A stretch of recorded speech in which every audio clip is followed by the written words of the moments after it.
हैं आर्य वीर ऋषि के, वैदिक धर्म हमारा है। कोई नहीं है सानी इसका, जग में सबसे न्यारा है। हम हैं आर्य वीर ऋषि के, वैदिक धर्म हमारा है। कोई नहीं है सानी इसका, जग में सबसे न्यारा है। हम पूछे ना पीर पैगंबर को, हर इंसान को इंसान माने। हम पूछे ना पीर पैगंबर को, हर इंसान को इंसान माने। प्रभु प्यारे सब महापुरुषों को, हम सब अपना रहबर जाने। प्रभु प्यारे सब महापुरुषों को, हम सब अपना रहबर जाने। हम सब अपना रहबर जाने। यही था उपदेश महर्षि का, जो कि हमको प्यारा है। कोई नहीं है सानी इसका, जग में सबसे न्यारा है। हम हैं आर्य वीर ऋषि के, वैदिक धर्म हमारा है। कोई नहीं है सानी इसका, जग में सबसे न्यारा है। यज्ञ हवन से प्राणी मात्र के सुखों की कामना करते हैं।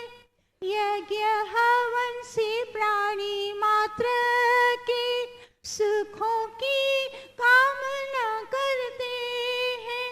गले लगा के सबको सबकी उन्नति का दम भरते हैं। गले लगा के सबको सबकी उन्नति का दम भरते हैं। उन्नति का दम भरते हैं। कर्मों से माने छोटा बड़ा हम, यही सार हमारा है। कोई नहीं है सानी इसका, जग में सबसे न्यारा है। हम हैं आर्य वीर ऋषि के, वैदिक धर्म हमारा है। कोई नहीं है सानी इसका, जग में सबसे न्यारा है।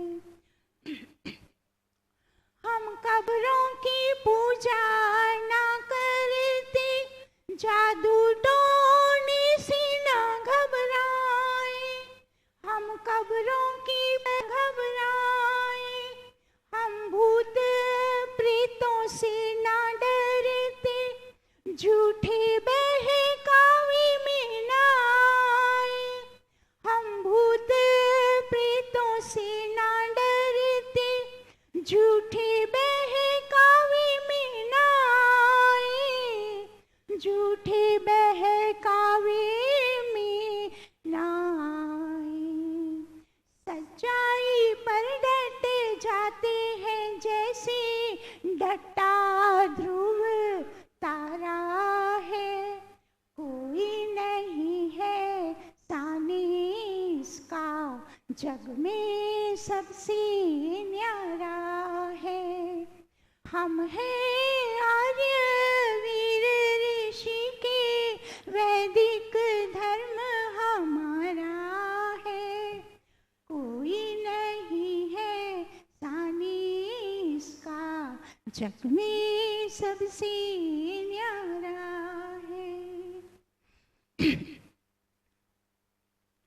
पत्थर की मूरत के आगे हम हरगिज ना शीश झुकाते हैं। पत्थर की मूरत के आगे हम हरगिज ना शीश झुकाते हैं। करके संध्या नित्य प्रातः साय प्रभु का आशीष पाते हैं। करके संध्या नित्य प्रातः साय प्रभु का आशीष पाते हैं। प्रभु का आशीष पाते हैं। एक अकेला ही वो दाता सबका पालन हारा है। कोई नहीं है सानी इसका जग में सबसे न्यारा है। हम हैं आर्य वीर ऋषि के वैदिक धर्म हमारा है। कोई नहीं है सानी इसका जग में सबसे न्यारा है। कोई नहीं है सानी इसका जग में सबसे न्यारा है।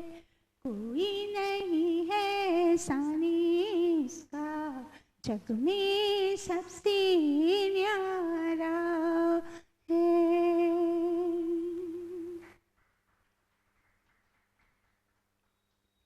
बहुत सुंदर भजन। ये हम सबका अपना परिचय, आज हमारा क्या परिचय है वो अपने परिचय पे ये सारा भजन आधारित था। बहुत सुंदर शब्दों का चयन किया हुआ। अब सबसे प्रथम बात पता है क्या बताई? हम हैं आर्य वीर ऋषि के। अब ऐसा इसीलिए बताया क्योंकि ये जो आर्य नाम है वो आर्य नाम से हमें महर्षि दयानंद सरस्वती ने वापिस हमारा परिचय कराया। अन्यथा हम तो इस आर्य नाम को भूल चुके थे। हम वेदों को से भी भूल चुके थे। वेदों को भी हमने पढ़ना पढ़ाना छोड़ दिया था। तो इसीलिए ऋषि ने हमें आर्य नाम से भी परिचित करवाया पुनः और वेदों से जोड़ा। इसीलिए ऋषि का नाम आया कि हम आर्यवीर ऋषि के हैं। तो इसीलिए ऋषि की बात बताई गई।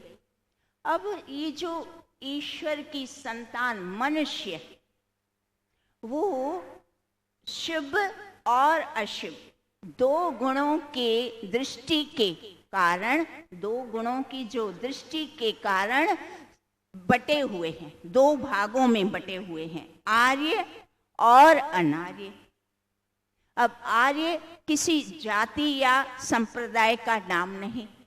आर्य का अर्थ है श्रेष्ठ मानव, जो जिसका आचरण श्रेष्ठ है उसको आर्य कहते हैं।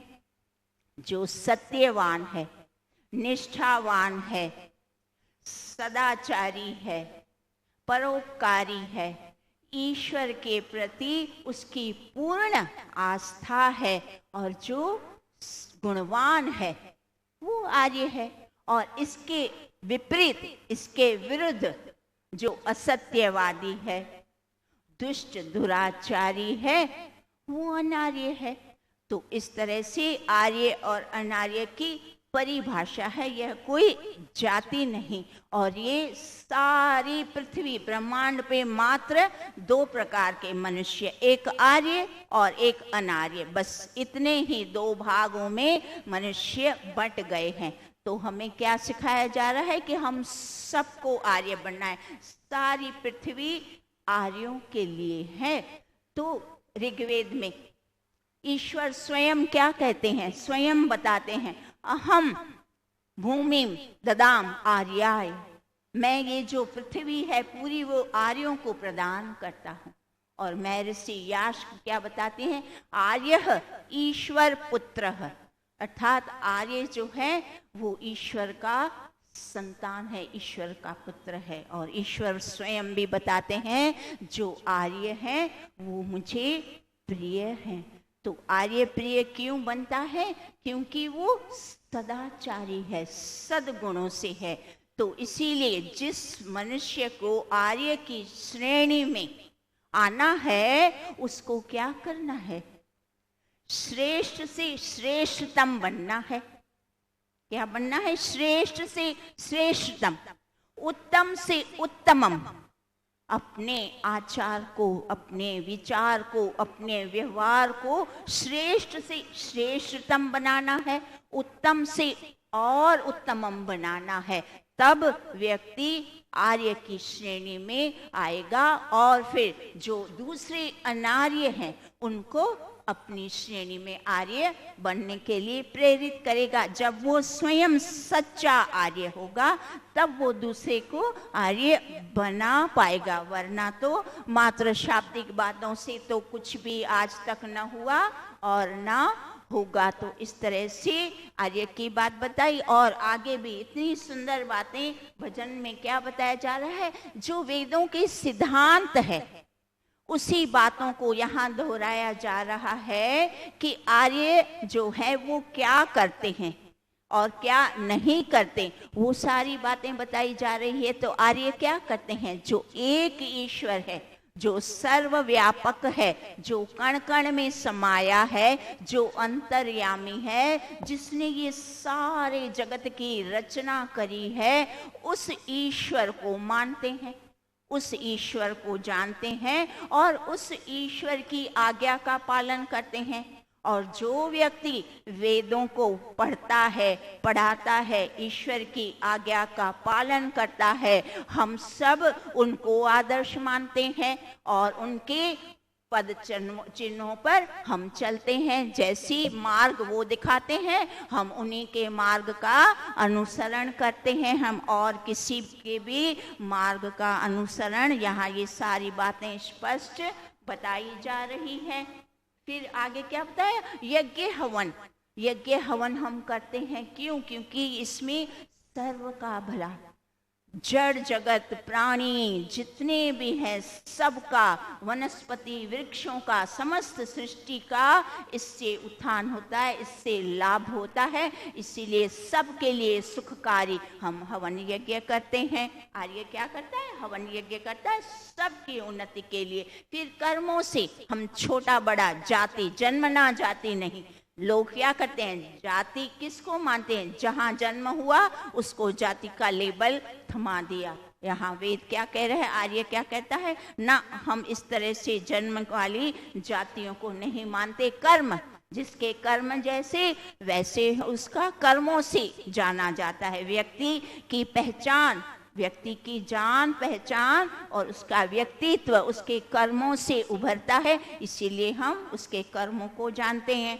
फिर आगे बता दिया हम कब्रों आदि को, जादू टोना, ये सब जो पाखंड, देखो भूत प्रेत, क्या बताया? भूत प्रेतों से ना डरते, झूठे बहकावे में। आज भी देखिए, जब महर्षि दयानंद सरस्वती आए थे तब उस समय अत्याधिक अराजकता, अत्याधिक अंधविश्वास, अंधश्रद्धा और पाखंड का बोलबाला था। तब महर्षि दयानंद सरस्वती ने इन बातों का कड़ा विरोध किया और बहुत हद तक इन बातों से लोगों को छुड़ाया, उनको अवगत किया, इन पाखंडों से हटाया और वेदों से जोड़ा, सत्य धर्म से, सत्य विद्या से, सत्य ईश्वर से उनको जोड़ा। तो भूत प्रेत आज भी बहुत सारे लोग हैं। ये जो बात ऋषि तक सीमित नहीं रह जाती, तब भी ये पाखंड था, आज भी वही पाखंड, वही अंधश्रद्धा और अंधविश्वास बहुत कुछ है। लोगों के अंदर इतना अधिक अंधविश्वास है कि मैं क्या बताऊं। मैं आपको अभी कुछ दिन पहले की सत्य घटना मेरे साथ घटी हुई। गांधीनगर में अधिकांश सब पढ़े लिखे लोग हैं, तो एक हमारी परिचित परिवार है, उनसे बातचीत के दौरान पता चला कि उनके घर के समक्ष एक बहुत ही सुंदर सहजन का पेड़, वृक्ष, सहजन का, सिंगी का, सिंगी बोलते हैं, सिंगियों, सिंगी का वृक्ष इतना सुंदर लहलहाता मैंने खुद देखा हुआ है। तो वो था, तो बातचीत में बताया वो हमने कटवा दिया। पूछा गया क्यों कटवाया?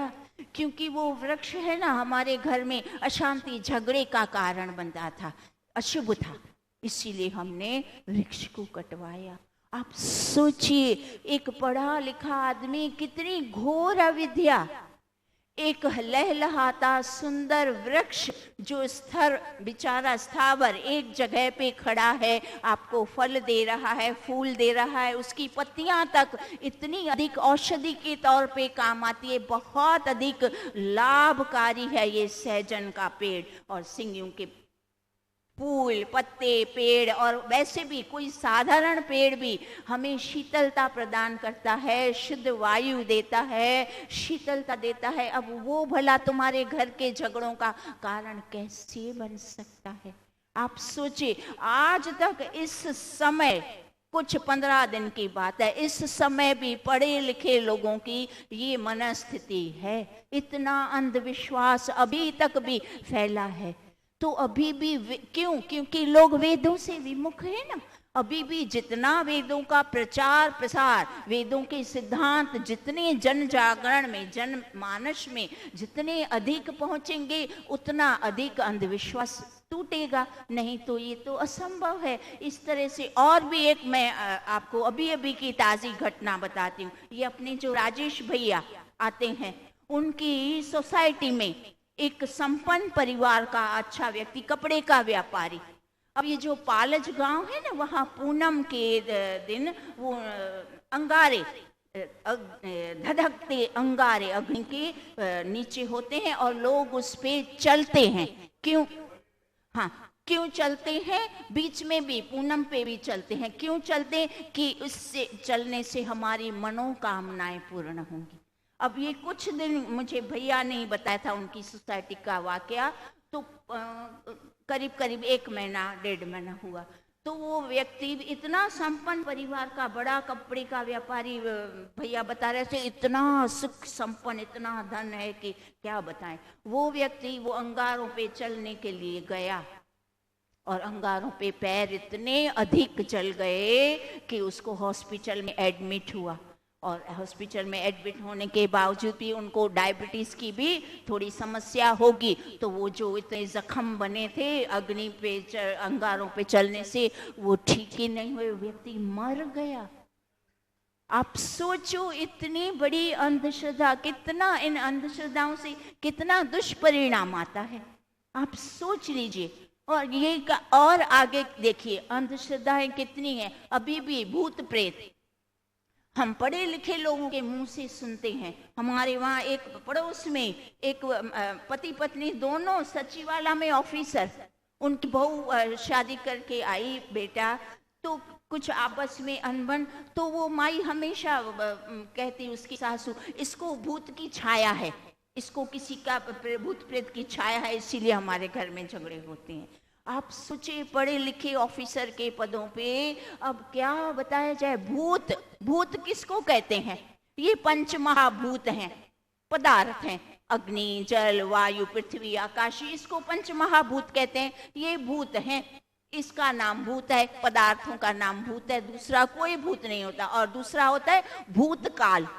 भूतकाल अर्थात गया, जो कल समय, जो कल हो गया, जो अब नहीं रहा, उसको भूतकाल कहते हैं। अब वो बात खत्म हो गई, कल जो भी हो गया वो खत्म हो गया, वो भूतकाल कहलाता है, वो वापस नहीं आता। जो नहीं रहा वो भूतकाल है। इस तरह से भूत शब्द तो है, उसके अर्थ ऐसे हैं। और लोगों ने क्या अर्थ बना दिए, भूत आता है हमारी आत्मा में, भूत ये करता है, भूत कष्ट देता है, भूत पागल बना, क्या पता कितनी सारी भ्रांतियां। और भूओं के पास जाना और उनको वो आग के डंक लगवाना और इतना असहाय पीड़ा व्यक्ति को देना, आप बताओ कितनी घोर अविद्या। अभी भी इस युग में, जो युग कहते हैं पढ़ा लिखा ज्ञानवान, कितना ज्ञान की प्रसार प्रचार हो चुका है, लोग पढ़ लिख के ऑफिसर बन जाते हैं, पर मन में वही जो भ्रांतियां, भ्रम, जो गलत परंपराएं, वो तो अभी तक पड़ी हुई है,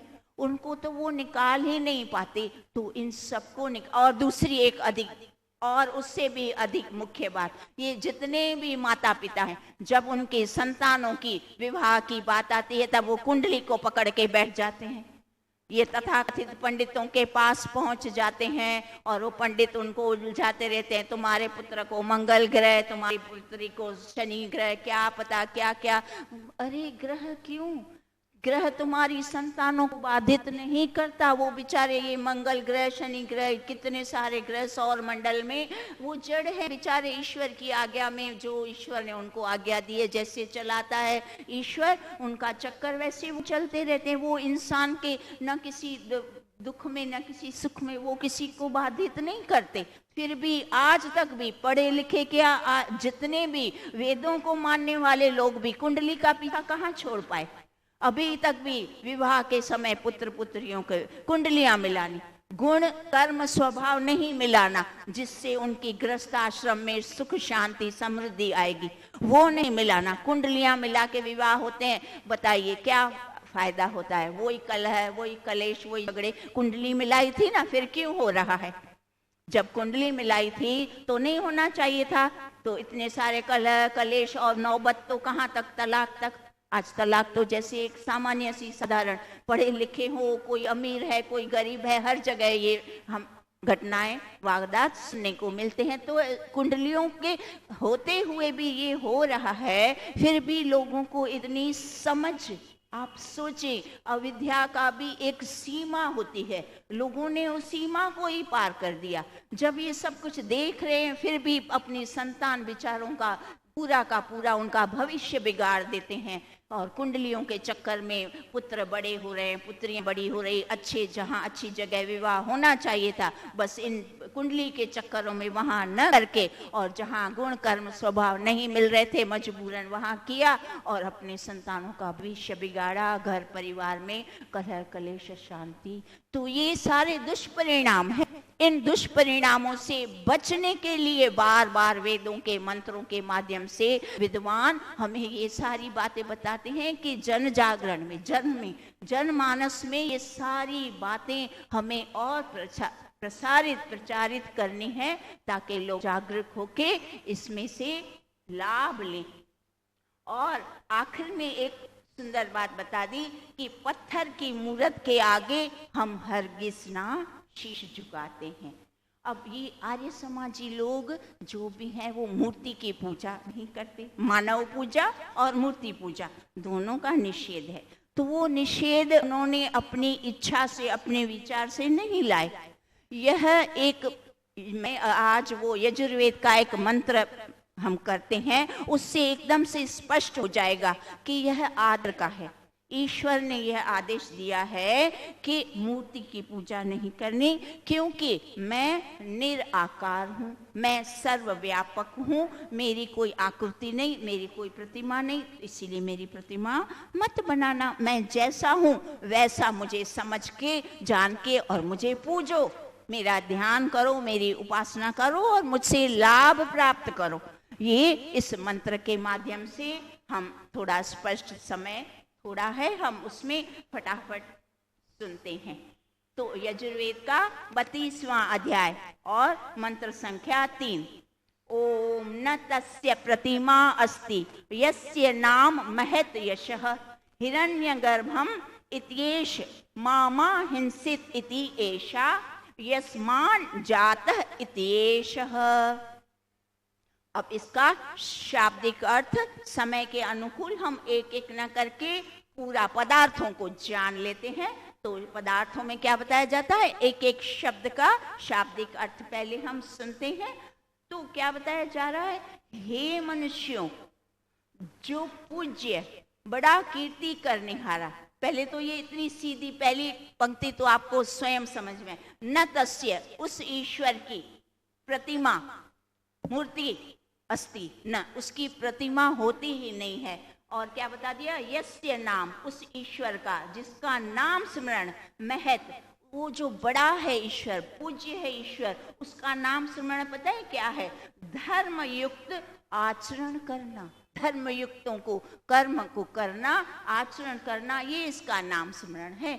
तो तो ईश्वर की पूजा भक्ति मूर्ति बनाने में नहीं है, पर ईश्वर के नाम स्मरण भी वो माला रटने में नहीं बताया। क्या बता दिया कि जैसा मैं हूं वैसे मुझे जानकर और मेरी उपासना करो। तो हिरण्यगर्भ अर्थात क्या बता दिया, ये जो सूर्य सौर मंडल में जितने पदार्थ हैं, जितने चमकीले पदार्थ जो सारे जगत को प्रकाश प्रदान करते हैं, जो ईश्वर समस्त ब्रह्मांड को प्रकाशित करता है, उस चमकीले पदार्थों वाले ईश्वर को फिर क्या बता दिया, उस ईश्वर को हमें क्या करना है, कुसंग से जो हमें अंतर हिंसित मामा हिंसित वो अंदर से हमें कुसंग से हटाता है, ताड़ित करता है, हमें बताता है भय शंका लज्जा जो देता है जब हम अशुभ कार्य करते हैं, उसको हमें प्रार्थना करनी है, उसको बोलना है कि हमें अपने से विमुख मत कर, उससे हमें ध्यान और उपासना करना है। तो हे मनुष्यों, जो पूज्य बड़ा कीर्ति करने हारा धर्मयुक्त कर्म का आचरण ही नाम सिमरण है, जिसका जो सूर्य आदि बिजली पदार्थों का आधार है, अंतर्यामी होने से प्रत्यक्ष जिसकी मुझको ताड़ना अपने से विमुख मत कर, अंदर से वो ताड़ना करने हारा यह प्रार्थना करना, और जिसका कारण न उत्पन्न होना, वो उत्पन्न ही नहीं होता। आप सोचो, जो उत्पन्न नहीं होता, जो शरीर धारण नहीं करता, जो निराकार है, उसकी प्रतिमा हो सकती है?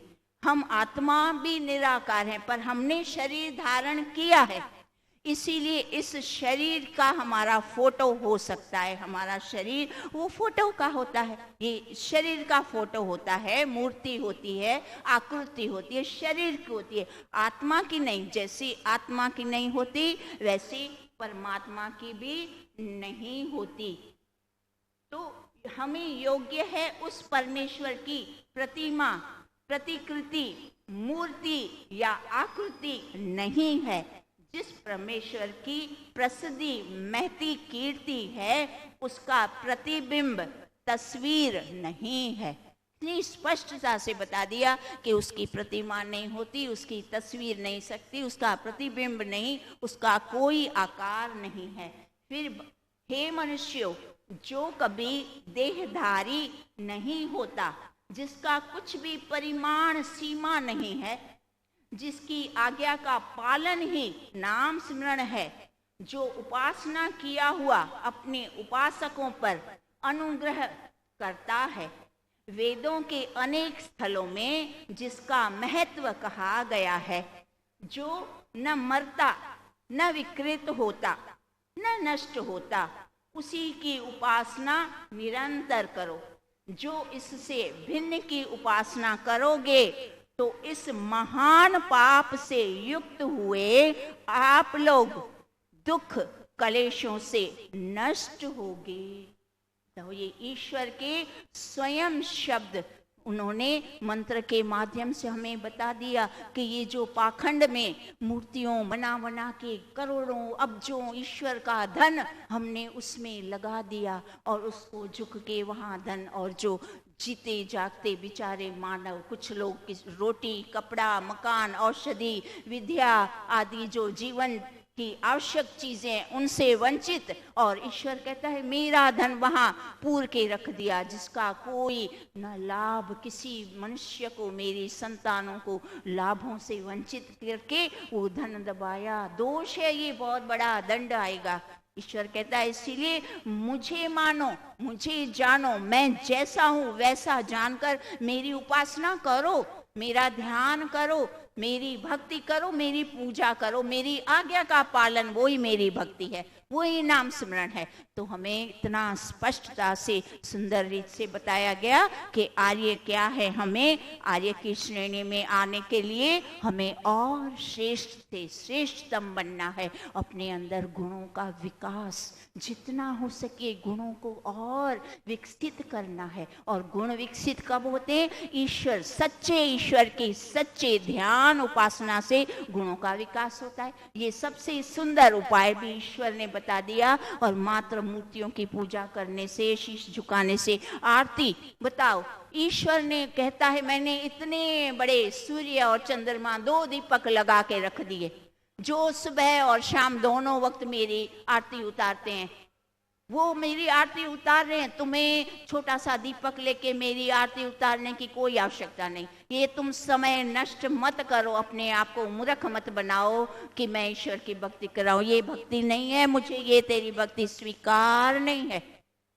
मेरी आरती हो रही है, तू अच्छा बन, दूसरों को सुख पहुंचा, मेरे साथ मेरा संग जोड़, मेरे से मित्रता कर, मेरे समीप बैठ। उपासना क्या है? समीप बैठ, मेरे नजदीक बैठ के मेरे गुणों को प्राप्त कर और गुणवान बन के सारी सृष्टि में सुख फैला। ये करने की आज्ञा है।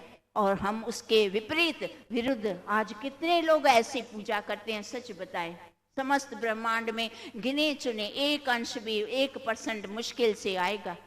बाकी के सारे 90% लोग तो इस ईश्वर की आज्ञा का विरोध, आज्ञा का उल्लंघन कर रहे हैं। इसीलिए ये अराजकता, इतनी सारी अराजकता फैली है। और अधिक अराजकता फैलेगी, अंधविश्वास फैलेगा, अंधश्रद्धा आएगी, पाखंड को बढ़ावा मिलेगा।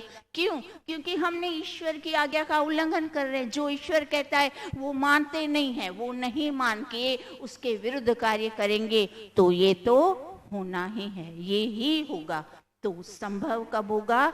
पूरे विश्व में शांति, सुख, शांति, आनंद, समृद्धि कब आएगी? जब हम ईश्वर की आज्ञाओं का पालन करेंगे। हमें जितना हो सके, संभव से अति संभव, हमें मात्र और मात्र ईश्वर की आज्ञा का पालन करके उसकी कृपा का पात्र, जितने अधिक अंश में मानव ईश्वर की आज्ञा का पालन करता है, ईश्वर उसके ऊपर और विशेष कृपा करता है। उसकी कृपा तो महती ऐसे ही है, पर और अधिक विशेष कृपा करके वो उसको और संपन्न गुणों से संपन्न कर देता है। उसकी आत्मा का विकास, उन्नति चमक जाती है उसकी आत्मा।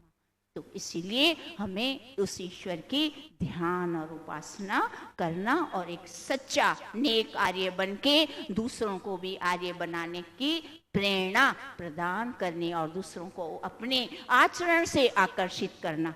हमें अपने आचरण से दूसरों को आकर्षित करके यहाँ लाना है।